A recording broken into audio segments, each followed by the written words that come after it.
Assalamualaikum warahmatullahi wabarakatuh. Apa kabar teman hati yang dirahmati oleh Allah Subhanahu wa taala? Semoga selalu sehat dan dalam lindungan Allah Subhanahu wa taala. Alhamdulillahirabbil alamin. Pada pagi hari ini saya Yasir Nenek Ama bisa menyapa teman hati semuanya dalam program Kalam Hati. Insya Allah sampai ke hati.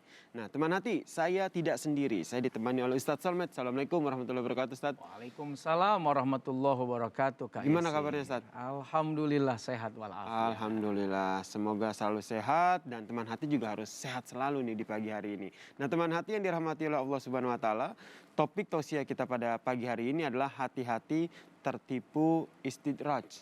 Nah, ini saya langsung aja nih ke Ustadz Solmed. Sebenarnya apa yang dimaksud dengan istidraj itu, terus apa saja yang termasuk di dalamnya, Ustadz? Silakan. Baik, terima kasih Kak Yasir. Bismillahirrahmanirrahim. Assalamualaikum warahmatullahi wabarakatuh. Alhamdulillahirabbil alamin.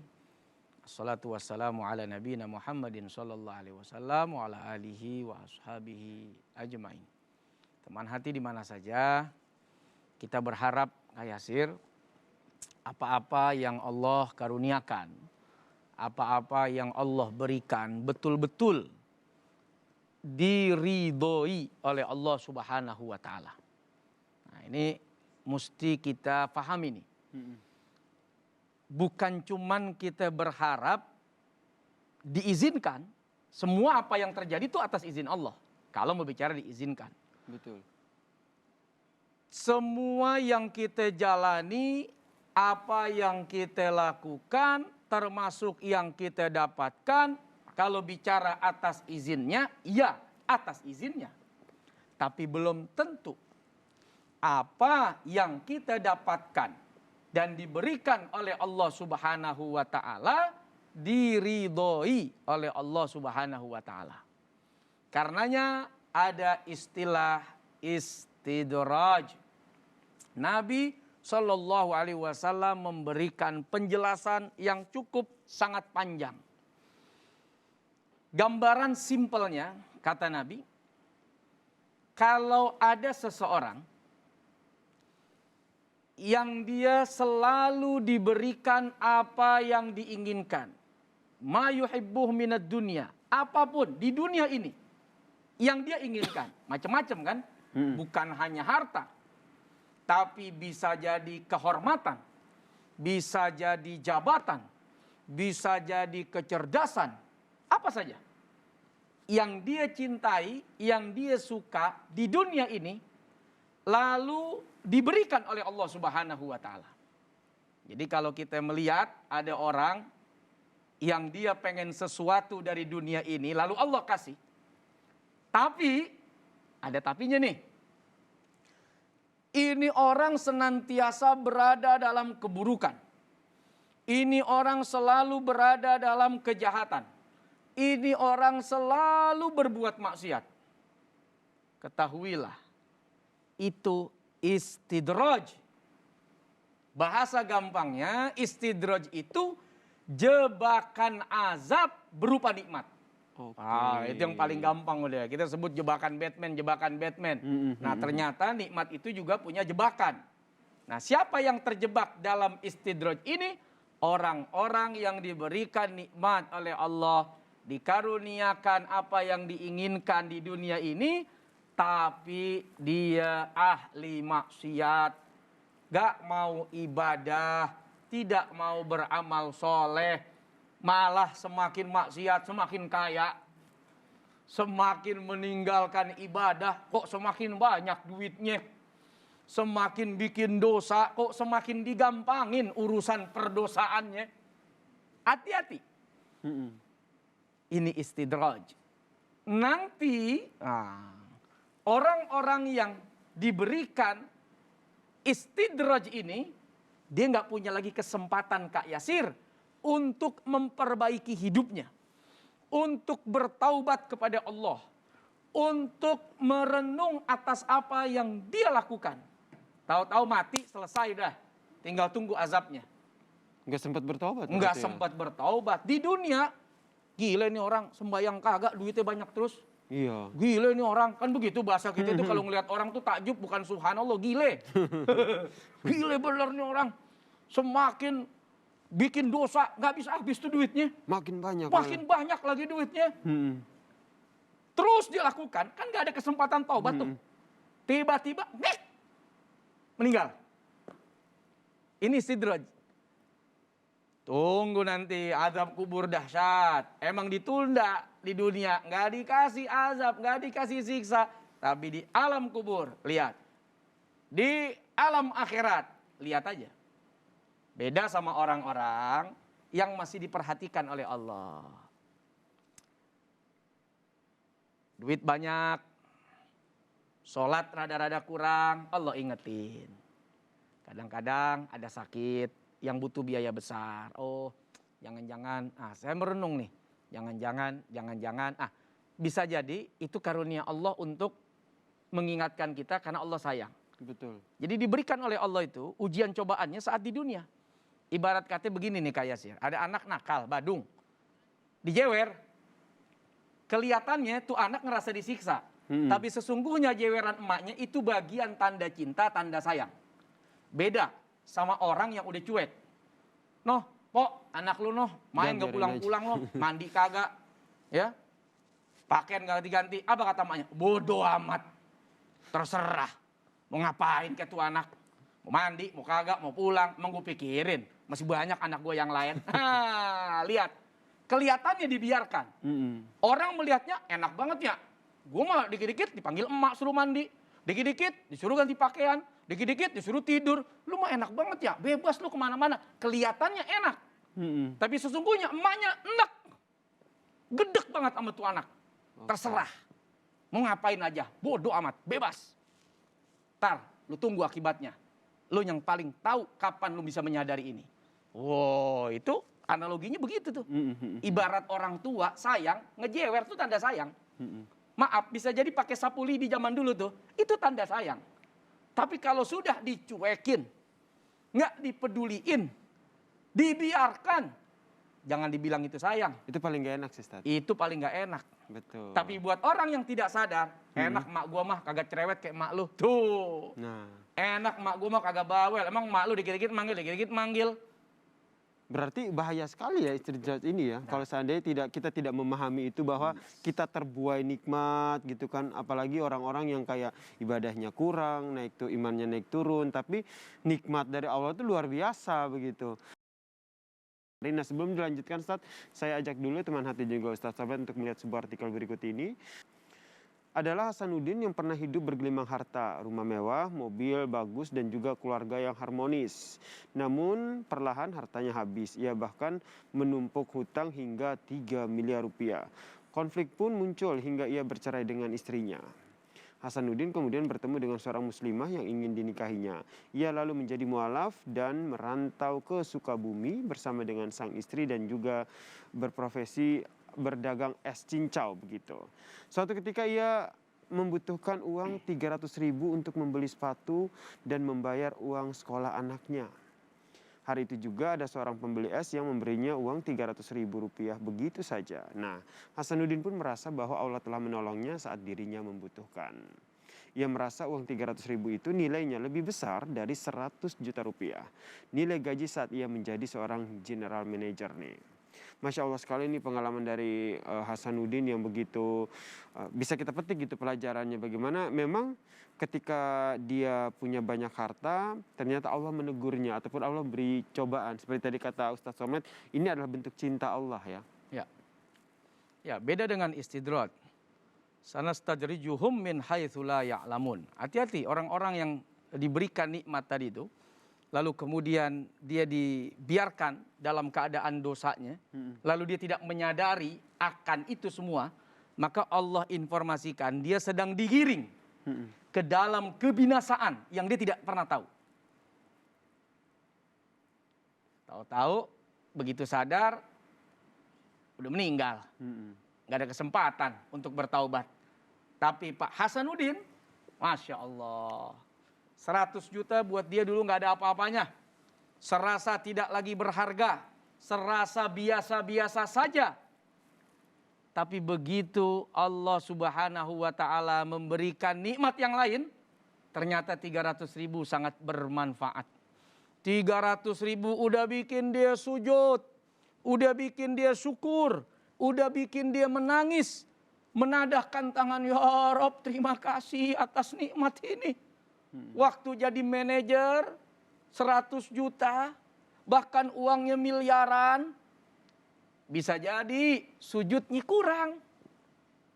Bisa jadi nadah tangannya kurang. Bisa jadi berbuat baiknya kurang. Bisa jadi memohonnya kurang.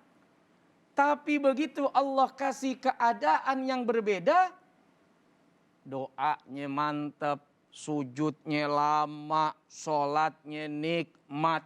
Begitu dapat 300.000, bersyukurnya, lihat kalimatnya, lebih daripada sekedar dapat uang 100 juta.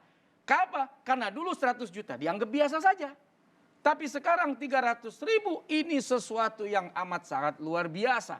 Buat orang-orang mukmin, untuk apa? Anda bergelimang harta, Anda penuh dengan segala macam kuasa, tapi membuat Anda jauh dari Allah Sang Pencipta. Lebih baik, kalau pilihannya itu ya, mungkin berkurang dalam harta, miskin dalam tahta, tidak punya apa-apa di dunia ini, tapi imannya mantap, takwanya kuat, doanya luar biasa, sujudnya, sholatnya, puasanya, dan lain-lain sebagainya. Jauh lebih baik. Lebih mensyukuri begitu ya. Karena di situ ada syukur. Nah, Ustadz, kalau berbicara soal syukur nih, apa sih bedanya antara istidraj dan juga kufur nikmat? Ya. Tidak bersyukur dengan nikmat yang diberikan begitu. Ya, pada prinsipnya Kak Yasir, orang-orang yang diberikan istidraj itu orang-orang yang kufur nikmat. Artinya, dia sadar bahwa apa yang dia minta kepada Allah itu dikasih. Dia tahu bahwa apa yang dikaruniakan ini adalah bagian dari pemberian Allah. Tapi di waktu yang sama, dia tidak berterima kasih kepada Tuhannya yang sudah memberikan itu semua. Dia tidak bersyukur, dia tidak mau ibadah, dia tidak mau berbagi kepada orang lain, dia tidak mau menikmati dalam kehidupannya penuh dengan pahala. Wah, ada duit banyak nih, masjid butuh. Wah, duit banyak nih, anak yatim butuh. Dia nggak peduli dengan itu. Itu kufur nikmat. Ada orang kufur nikmat langsung dibalas. Oke, langsung ditegur sama Allah. Ditegur gitu oleh kan? Allah. Belum masuk kategori istidraj. Karena udah ditegur. Diselamatkan dia dari azab yang lebih besar. Orang kalau boleh milih Kak Yasir, daripada diazab di dalam kubur, daripada disiksa di akhirat, mending dia diberikan ujian. Kalaupun itu berupa siksaan, cukup di dunia. Jadikan ini ampunan saya nanti di akhirat. Nggak kuat orang di akhirat itu kalau disiksa. Ngeri. Ngeri kalau kita lihat gambaran bagaimana Nabi menceritakan gambaran keadaan di neraka itu kayak apa. Sampai-sampai ada orang yang punya kenikmatan besar itu Kak Yasir. Nabi cerita orang di dunia ini nggak pernah susah. Hidupnya selalu bahagia. Dicelupin sedikit ke neraka, lupa kalau pernah senang. Oke. Ustadz, Bayangkan itu. berarti ketika orang itu istidraj, itu adalah salah dari orangnya atau memang sudah jadi ketentuan Allah? Kan Allah bisa saja menegurnya begitu. Atau memang Allah sudah memberikan teguran tapi orang itu tidak merasa begitu. Allah di dalam ayat yang lain menyampaikan kepada kita, fa'alhamaha fujuroha wa taqwaha. Artinya apa? Bahwa manusia ini diberikan oleh Allah dua potensi. Berarti potensi itu karunia kan? Potensi untuk memilih. Memilih menjadi manusia buruk atau memilih menjadi manusia takwa. Sehingga jangan salahkan Allah. Anda sudah diberikan akal. Kenapa Anda nggak pakai tuh akal? Anda diberikan hati. Kenapa Anda tidak gunakan hati itu? Kenapa Anda biarkan hati itu terus berkarat? Sementara ada obat oles karatnya. Apa? Istighfar. Anda nggak mau istighfar, Anda nggak mau tobat. Tiba-tiba mati nyalahin Tuhan. Makanya orang gila, ya kembali nih, orang gila nggak diberikan itu, ya. Hukuman saat jadi gila, karena dia nggak tahu lagi apa yang dia perbuat. Nah, tapi kalau kita masih sadar, akal ada, hati ada, potensi, ya, yang Allah karuniakan semua ada. Mata bisa melihat, kuping bisa mendengar, hati bisa menimbang. Lantas kenapa kemudian saat jalan kebaikan tidak kita pilih, lalu Tuhan yang kita salahkan? Betul sekali. Ini menarik nih. Kita telah diberikan pilihan oleh Allah, jadi tinggal bagaimana kita memilihnya, ada jalan baik atau jalan buruk. Meskipun pada saat itu kita dikarunia oleh banyak nikmat dari Allah ya. Ini kita putarkan dulu video pertanyaan dari salah satu teman hati terkait dengan topik kita pada pagi hari ini. Assalamualaikum warahmatullahi wabarakatuh Pak Ustadz, saya Tania dari Bogor mau bertanya, mengapa seseorang bisa terjebak dalam istiraj? Dan apakah Allah akan memberikan peringatan atau tanda-tanda sebelum menurunkan hukuman istiraj kepada seseorang? Terima kasih, sekian, Assalamualaikum warahmatullahi wabarakatuh. Waalaikumsalam warahmatullahi wabarakatuh. Apa yang menyebabkan seorang itu terjebak dalam istidraj, dan apakah sebelumnya itu Allah memberikan teguran dulu? Hati-hati lu gitu. Jadi tadi kita kembali bahwa istidraj itu apa? Jebakan nikmat berupa siksa yang diberikan oleh Allah berangsur-angsur. Terus sampai binasa. Terbuai lah itu. Terbuai. Apakah Allah tidak memberikan kepada dia teguran? Allah itu maha baik ya. Rahman Rahimnya berlaku.